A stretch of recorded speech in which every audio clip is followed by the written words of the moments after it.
বন্দীদের ফাঁসি চাই। আজকের সমাবেশ সফল হোক, সফল হোক, সফল হোক, সফল হোক। আজকের সমাবেশ সম্মানিত উপস্থিতি, আপনারা ইতিমধ্যেই জেনেছেন নয়াজীবন্ত পত্রিকা রিপোর্ট করেছে সাতপন্থীদের ওয়াসিফ ভাইয়ের যে ছেলে নামধারী মুফতি ওসামা, সে ইসরায়েলে সফর করেছে।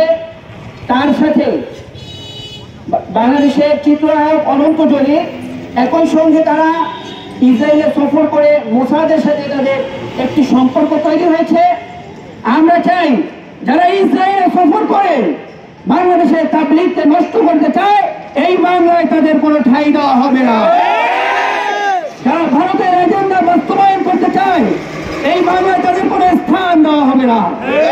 সম্মানিত হাজির, আজকে আমাদের যে বিক্ষোভ ও সমাবেশ, এই বিক্ষোভ ও সমাবেশের মূল বিষয়বস্তু পাঠ করার জন্য আমি বিনীত অনুরোধ করব মুফতি ইলিয়াস, ইমাম ও খতিব, নড়িয়া উপজেলা কেন্দ্রীয় মডেল মসজিদ।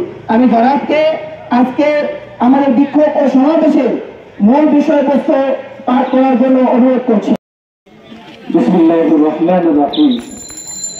সংগ্রামী তাওহীদি জনতা ও সাংবাদিক বন্ধুগণ, প্রাণপ্রিয় মুসলিম ভাইরা, আল্লাহ তাআলা মানব জাতি সৃষ্টি করে মানব জাতির হেদায়েত ও সঠিক দিক নির্দেশনার জন্য যুগে যুগে নবী আলাইহিস সালামদের পাঠিয়েছে। সর্বশেষ নবী ছিলেন আমাদের নবী মুহাম্মদ রাসূলুল্লাহ সাল্লাল্লাহু আলাইহি ওয়াসাল্লাম। তারপর আর কোন নবী আসবে না। তবে উম্মতের সঠিক রাহবারির জন্য নবীগণের উত্তরাধিকারী রেখে গেছেন, তারা হলেন আলেম ওলামাগণ। সংগ্রাম সাথী ও বন্ধুগণ, যদি তাবলীগ দ্বীনের কাজ হয়ে থাকে, তাহলে এই কাজের দেখভাল ও রাহবারি করার দায়িত্ব আল্লাহ এবং আল্লাহ রাসূলের নির্দেশ অনুযায়ী আলেম ওলামাগণের। প্রত্যেক বিষয়ে যেমন বিশেষজ্ঞ রয়েছে এবং সংশ্লিষ্ট বিষয়ে বিশেষজ্ঞের কথাই ধর্তব্য হয়, তদ্রূপ দ্বীন ইসলাম বিষয়ে বিশেষজ্ঞ হলেন আলেম ওলামাগণ এবং দ্বীন ইসলাম বিষয়ে আলেম ওলামাগণের মতামতই চূড়ান্ত বলে বিবেচিত হবে। সাতপন্থীরা নিজেদেরকে ওলামা বিচ্ছিন্ন করে একটি বাতিল ও ভ্রান্ত দলে পরিণত করেছে। ফলাফল তারা খুন ও সন্ত্রাসের পথ বেছে নিয়েছে। তাদের প্রতি আমাদের উদাত্ত আহ্বান থাকবে, আপনারা ফিরে আসুন, আলেম ওলামার তত্ত্বাবধানে দ্বীনের কাজে লিপ্ত থাকুন। সরকারের প্রতি জোর দাবি জানাই, খুনি সন্ত্রাসী সাতপন্থীদের দ্রুত গ্রেফতার করে তাদের বিচার নিশ্চিত করুন। আজকে এই বিক্ষোভ সমাবেশের দাবিগুলো হচ্ছে: নাম্বার 1, 2018 ও 2024 সালে টঙ্গী বিশ্ব ইজতিমার মাঠে যারা খুনের মতো অপরাধ করেছে, সে সকল খুনি সাতপন্থীদের সর্বোচ্চ শাস্তি মৃত্যুদণ্ড অতি দ্রুত নিশ্চিত করতে হবে। নাম্বার 2, টঙ্গী বিশ্ব ইজতিমার মাঠে হামলাকারী সন্ত্রাসী সাতপন্থীদের অতি দ্রুত গ্রেফতার ও বিচার নিশ্চিত করতে হবে। নাম্বার 3, জোর ও ইজতিমার নামে সাতপন্থী সন্ত্রাসীরা যে বিশৃঙ্খলা সৃষ্টির পায়তারা করছে, অতি শীঘ্রই তা বন্ধ করতে হবে। নাম্বার 4, সর্বোপরি তাবলীগের নামে সাতপন্থীদের সন্ত্রাসী সাতপন্থীদের সকল সন্ত্রাসী কার্যক্রম নিষিদ্ধ করতে হবে।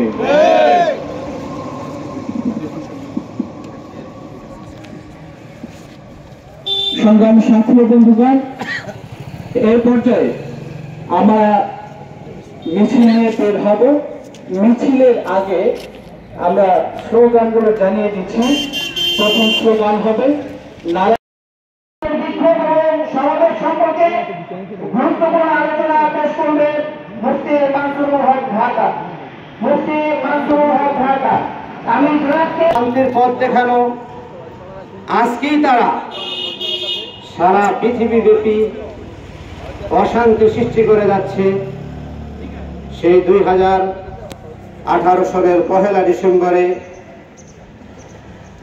অতঃপর এই 2024-এর 17 ডিসেম্বর দিবাগত রাতে যখন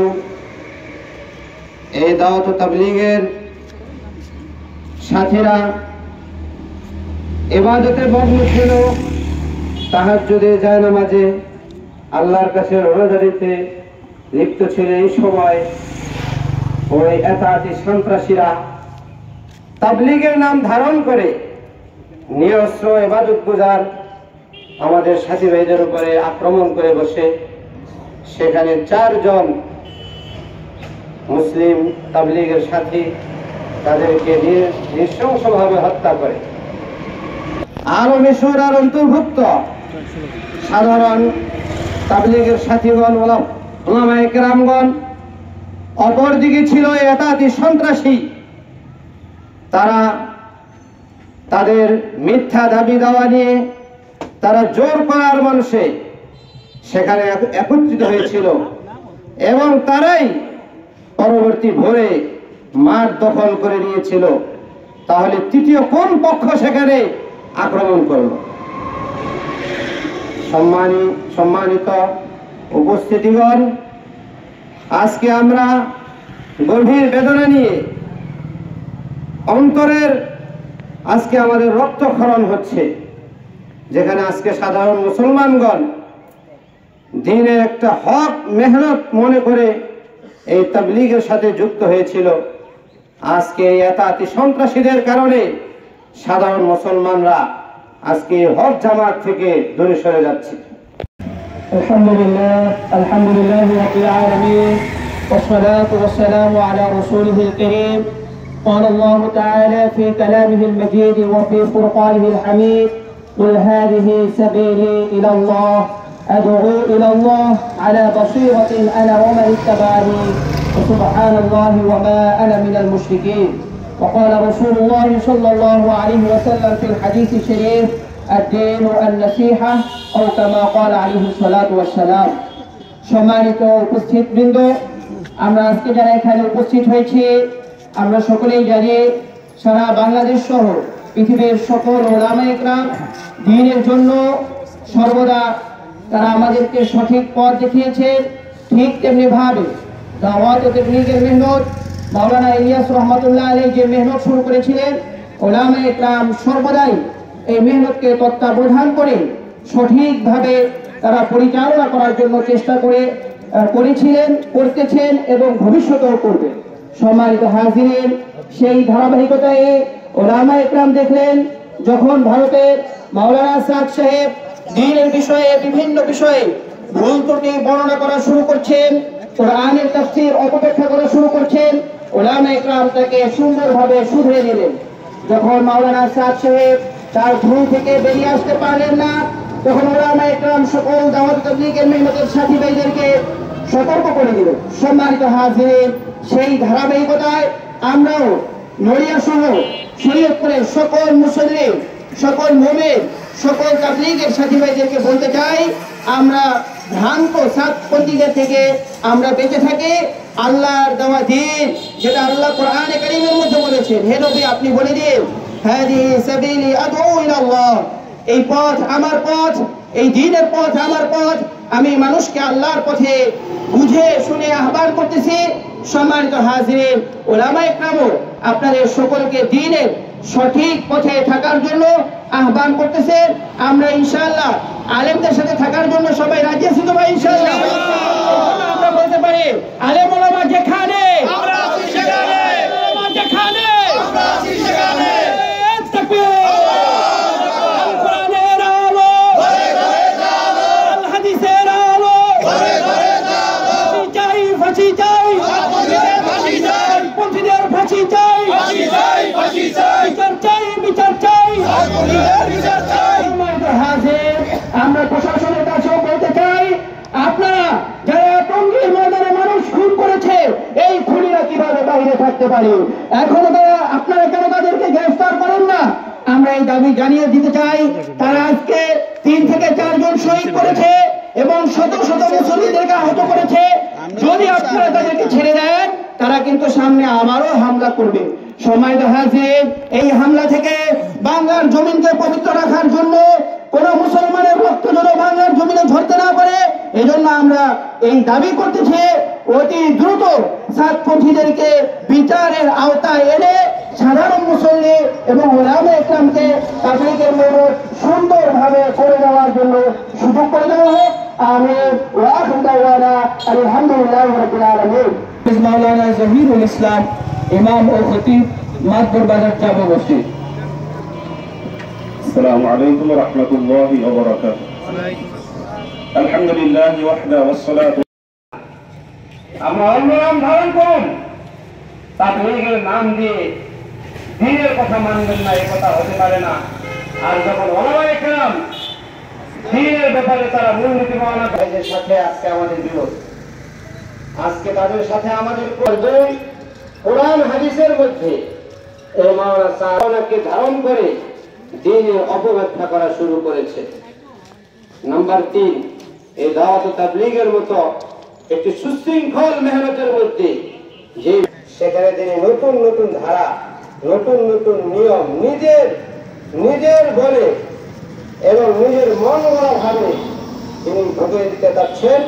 বিদায় আজকে সারা বিশ্বের ওলামায়ে কেরাম আজকে তাদের একটি সঠিক পথে সঠিক ধারায় দাওয়াত এই পর্যায়ে বক্তব্য রাখবেন মাওলানা জুবাইর হোসেন গরিশা।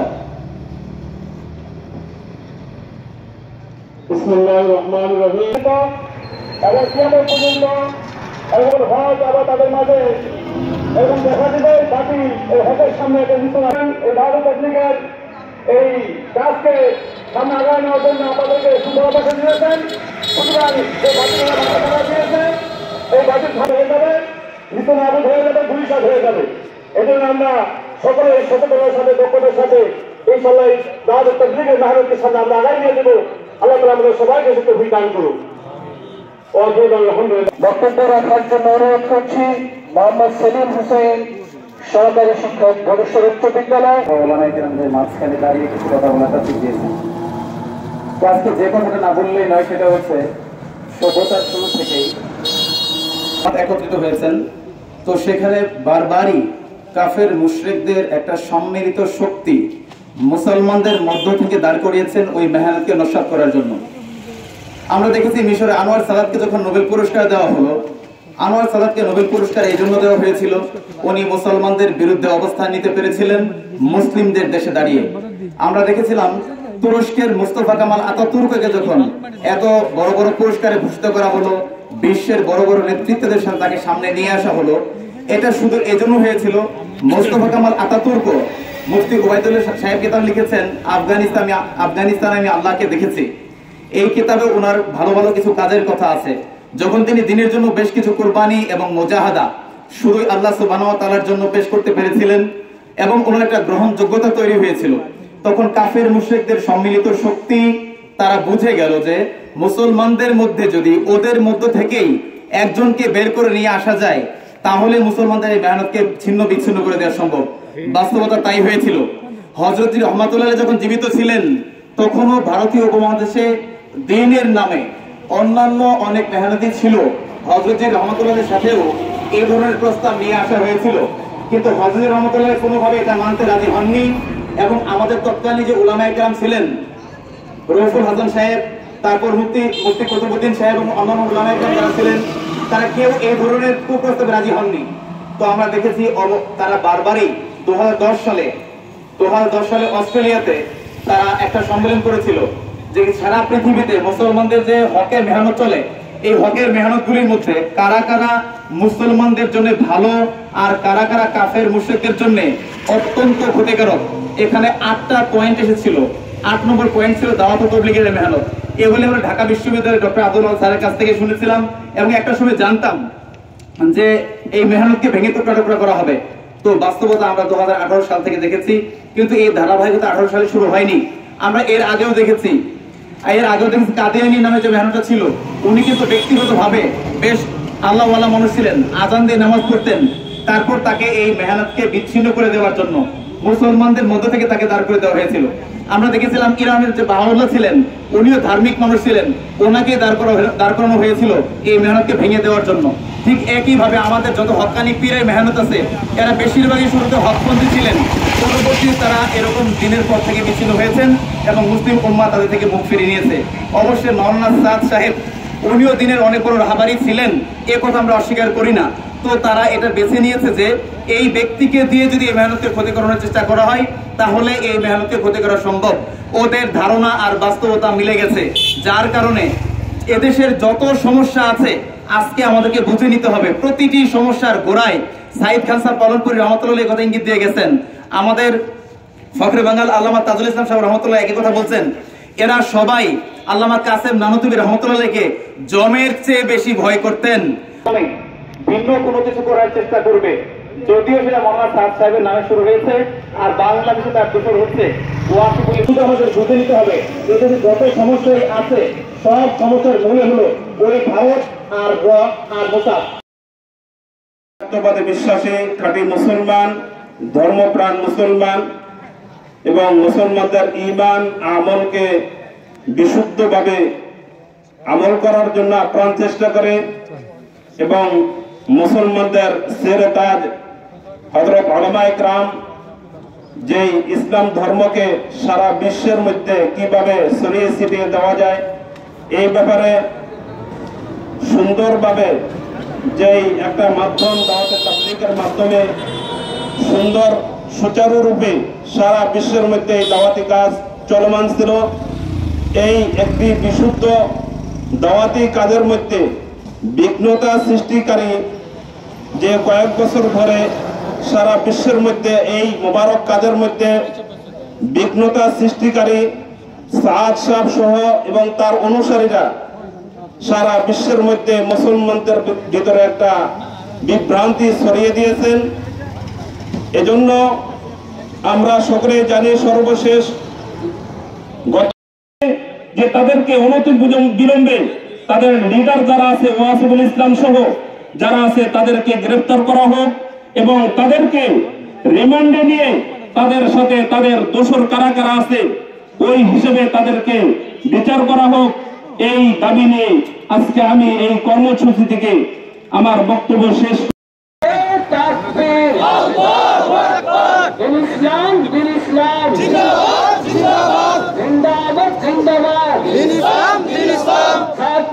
সন্ত্রাসীদের ফাঁসি চাই, দিতে হবে। আলেম ওলামা যেখানে আমরা আছি সেখানে action to action, direct action, নারে তাকবীর।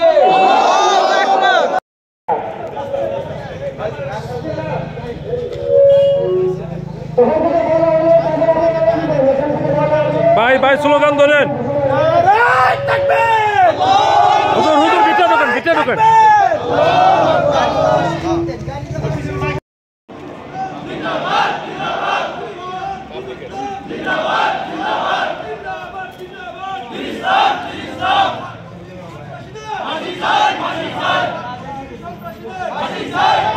সামনে গেল না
সাথে নিয়ে দেশি বিদেশি আন্দোলন প্রতিহত করার জন্য বাংলার আপামর তৌহিদি জনতা পুনরায় আবার রক্ত ঢেলে দেওয়ার জন্য প্রস্তুত রয়েছে।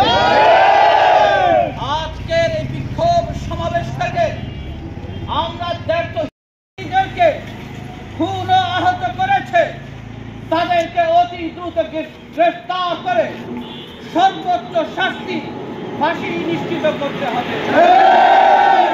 আজকের এই বিক্ষোভ সমাবেশ আমাদের আজকে বিক্ষোভ সমাবেশ মিছিল দোয়ার মাধ্যমে শেষ হচ্ছে। দোয়া পরিচালনা করবেন মাওলানা আব্দুল ওয়াহাব সাহেব, ইমাম ও খতিব। নারায়ে তাকবীর, নারায়ে তাকবীর, আল্লাহু আকবার। আলেম ওলামার ভয় নাই, আল্লাহর সাথে রাজপথ ছাড়ি নাই, আল্লাহর ভয় নাই। আলেম ওলামার ভয় নাই, রাজপথ ছাড়ি নাই। নারায়ে তাকবীর, আল্লাহু আকবার।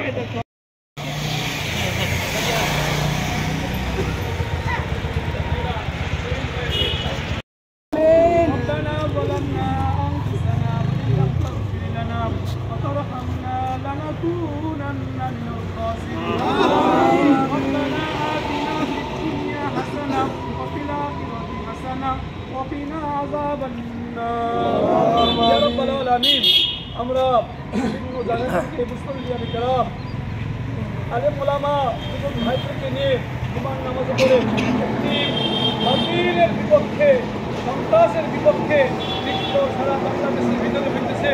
ইয়া রাব্বাল আলামিন সেই বিক্ষোভ সমাবেশ করে আপনার শাহী দরবারে হাত উত্তোলন করেছি। ইয়া রাব্বাল আলামিন আমাদের এই কোরবানি, আমাদের এই কষ্টকে আপনি কবুল করে নিন। ইয়া রাব্বাল আলামিন আমাদের জন্য নাজাতের জরিয়া বানিয়ে দিন। ইয়া রাব্বাল আলামিন আমাদেরকে মাফ করে দিন, আমাদেরকে মাফ করে দিন, সকল উম্মতে মুহাম্মদীকে মাফ করে দিন। ইয়া রাব্বাল আলামিন ময়দানে যে সমস্ত ভাইরা শাহাদাত বরণ করেছে আল্লাহ তাদের মাকাম, তাদের স্থান আপনি উঁচু করে দিন। আল্লাহ তাদের পরিবার পরিজনকে সেই মহব্বত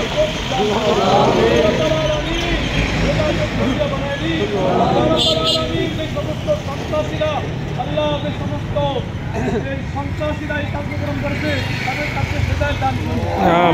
হেদায়েত নসিব না করে আল্লাহ তাদেরকে আপনি ধ্বংস করে দিন, আল্লাহ তাদেরকে আপনি হালাক করে দিন। ইসলামের শক্তি ধ্বংস করে দিন। আল্লাহ হক ও বাতিল, আল্লাহ মানুষকে হক বোঝার তৌফিক দান করুন। আল্লাহ আমাদেরকে আলেম ওলামাদের সাথে একসাথে হয়ে কাজ করার তৌফিক দান করুন। আমিন। ওই সমস্ত ভাইয়ের জন্য তওবা দরজা খোলা আছে।